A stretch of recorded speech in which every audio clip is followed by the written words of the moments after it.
Fala pessoal, tudo bem com vocês? Crespo fora e Rogério Ceni de volta. A organizada contesta. A volta do ídolo será a solução para o tricolor? Chega mais, eu sou o Chico Garcia, inscreva-se no canal, hein? E vamos juntos.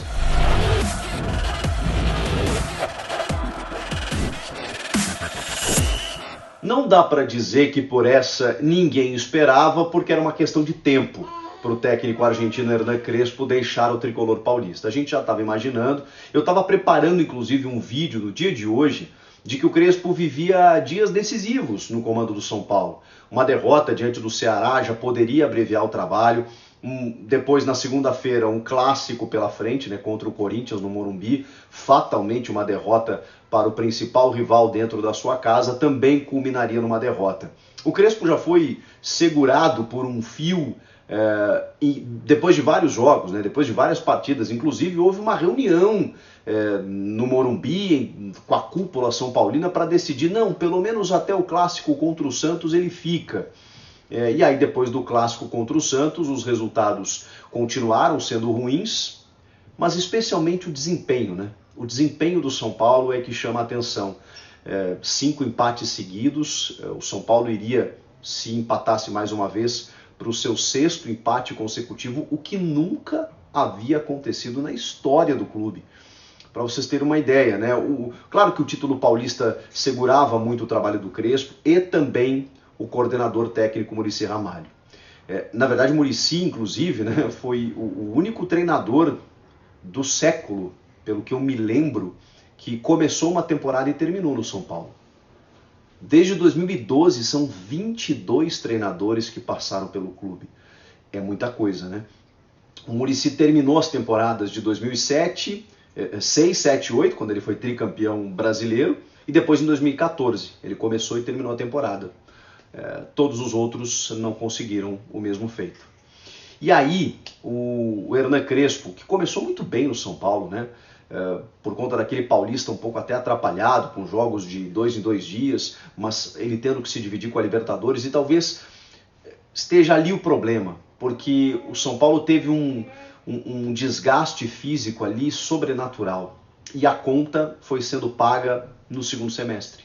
Porque a preparação física estrangeira no Brasil, e isso não é regra, tá? Mas os preparadores aqui, quando eles chegam aqui, eles não estão acostumados com o nosso calendário, com a nossa exigência. Ainda mais jogos de 2 em 2 dias por conta da pandemia, o Paulista foi interrompido, retomado, tinha que preencher as datas, todo mundo acordou com isso, né? Os clubes aceitaram aquele processo todo, enquanto alguns foram preservando e rodando o elenco, o Crespo inclusive chegou a botar titulares no Paulista, porque queria tirar o São Paulo da fila, era um título importante, e realmente é um título que tem que ser valorizado. São Paulo não conquistava desde 2005, e vencer o Paulista significa você mandar na sua casa, no seu estado, e contra os seus principais rivais. Eu acho importante essa questão de você, mas o São Paulo tem que pensar em conquistar o mundo, a Libertadores, o Brasileiro, tá, mas o São Paulo está há muito tempo sem conquistar um título. Começa em casa, começa ganhando do teu rival, começa ganhando o estadual. E foi isso que o São Paulo fez, até para dar sequência para o trabalho, dar uma tranquilidade para o Crespo.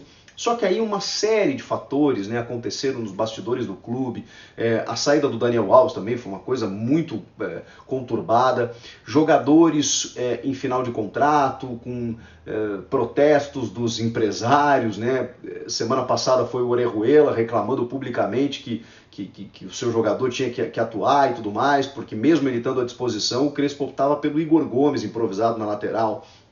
E aí nesta quarta-feira acontece com o empresário do Benítez, dizendo que ele tinha que jogar, que ele não joga não é por uma questão física, e sim por escolha do Crespo, e o Crespo colocando várias escalações, menos o Benítez, colocando até o Luciano de meia e tendo o Benítez à disposição.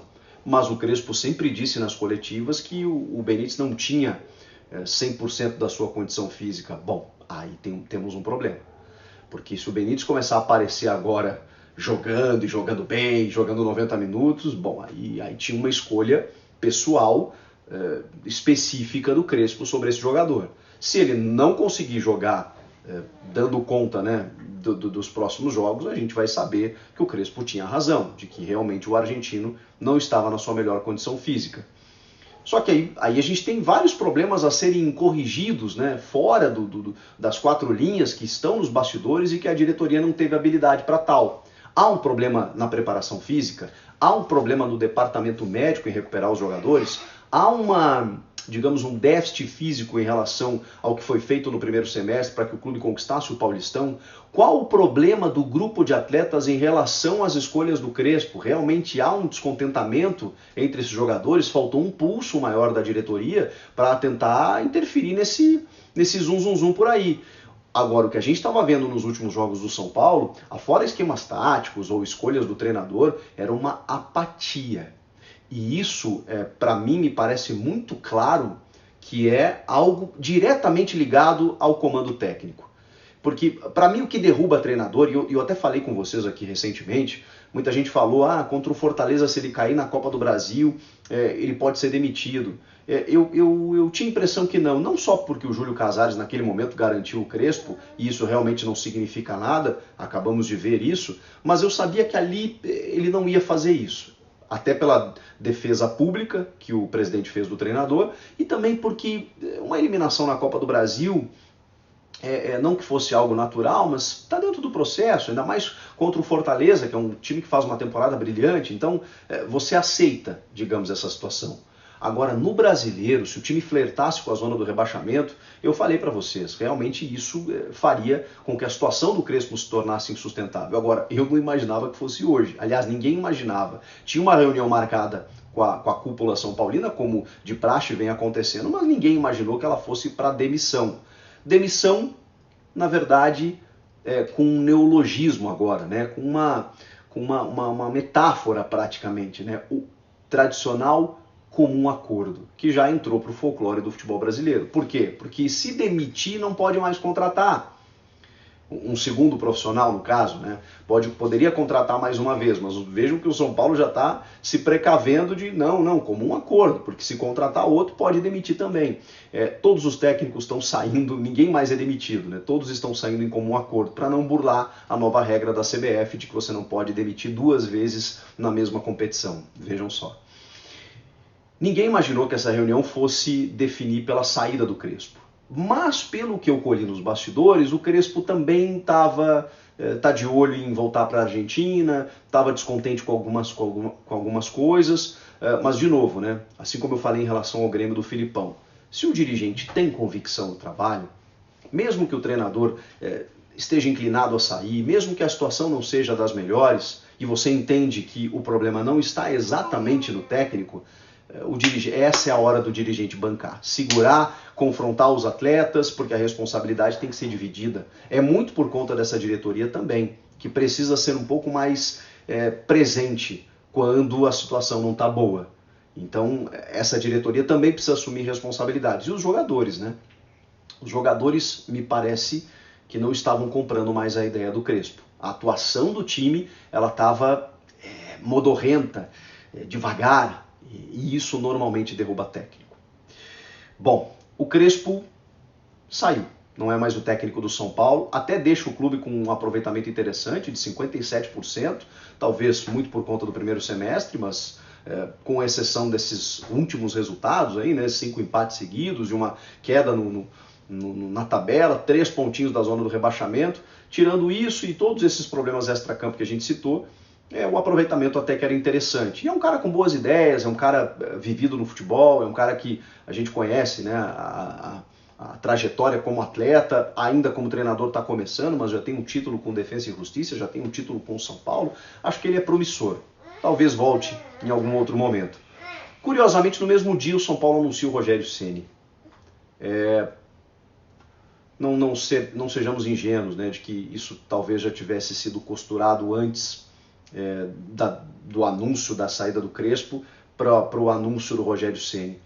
Eu tinha uma informação que o Antônio Oliveira, ex-Atlético Paranaense, foi consultado para entender o projeto e tudo mais, mas aí fica muito claro também que a volta do Rogério ela é uma espécie de resposta para a torcida. E vejam só, ele não é unanimidade. O Rogério, ídolo como jogador, o maior jogador da história do clube, 25 anos no mesmo clube, multicampeão, como treinador, começou a sua passagem, né? Começou a sua trajetória como treinador no próprio São Paulo. Mas aí, todo mundo sabe, a gestão Leco foi muito bagunçada, ele pediu reforços que não vieram, promoveu jovens da base como o David Neres e o Luiz Araújo, eles foram logo vendidos, ele ficou sem reforços, ficou sem esses destaques da base, e quando o time acabou caindo na tabela de classificação do Brasileiro, 7 meses depois, 8 meses, ele acabou sendo demitido. Fez a carreira dele no Fortaleza, foi campeão brasileiro pelo Flamengo, vejam só, mesmo com críticas em relação ao desempenho do time, e agora está de volta, muito mais maduro, mais experiente, obviamente, mas também com essa carga de ser um ídolo, e isso eu acho que é muito fácil de corrigir ou costurar ou de contornar qualquer rejeição que algum torcedor possa ter com o Rogério. Ele ganhar 2, 3 jogos, a torcida no Morumbi, começar a tocar o AC/DC ali, a galera já vai lembrar dos grandes tempos áureos e o Rogério vai estar perdoado. Por que eu digo perdoado? Porque a principal torcida organizada do São Paulo, a Independente, emitiu uma nota criticando bastante a diretoria são paulina, contestando a demissão do Crespo, a saída do Crespo, e contestando inclusive que a solução fosse o Rogério Ceni. Isso antes do anúncio. Dizendo que o Rogério teria que pelo menos pedir perdão. Vocês vão lembrar, o Rogério, quando chega no Flamengo, num momento em que o Diniz balançava e que o Rogério era cotado para voltar, quando o Rogério assume o Flamengo, ele meio que, tipo assim, eu não quero saber, né, se o Diniz vai cair ou não, ele descarta qualquer possibilidade de voltar naquele momento. Por quê? Porque ele assume o Flamengo, que é um rival direto por grandes títulos a serem disputados. E ele diz, chegando no Flamengo, que o ambiente lá é diferente, que ele nunca sentiu isso, aquela coisa toda. Obviamente, o São Paulino se sentiu desprestigiado. E a nota da Independente fala isso, que ele primeiro precisa pedir perdão. Será que ele vai pedir desculpa? Será que alguns torcedores têm esse sentimento também? Eu queria muito ouvir vocês nos comentários. O Rogério, imediatamente, quando foi contatado, aceitou o convite do São Paulo, mesmo querendo trabalhar só no ano que vem, solicitou uma reunião com um grupo de atletas na noite dessa quarta-feira, já se reuniu com os caras e já disse que estreia contra o Ceará nesta quinta. Quer trabalhar, conhece muito bem o clube, está se sentindo em casa, e isso vai facilitar muito, eu acho. Não sei se o Rogério vai fazer um bom trabalho, acho que sim, espero que sim, mas eu acho que esse início ele já facilita por uma série de coisas. Não há jogador hoje representando o São Paulo que seja maior do que o Rogério Ceni. Não há jogador que não respeite a história do Ceni no São Paulo.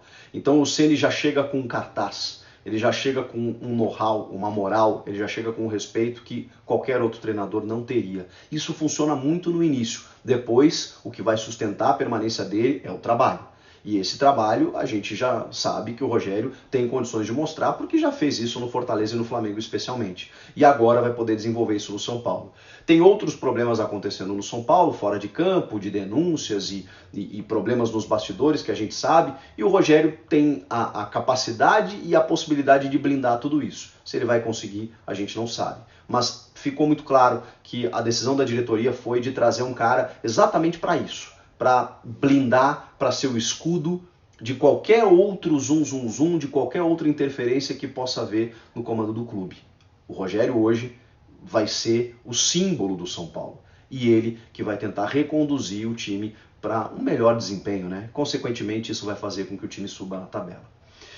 Especialmente você, torcedor do São Paulo, gostou da saída do Crespo e da chegada do Ceni? Quero muito te ouvir. Comenta aqui, inscreva-se no canal, eu volto na próxima. Tchau!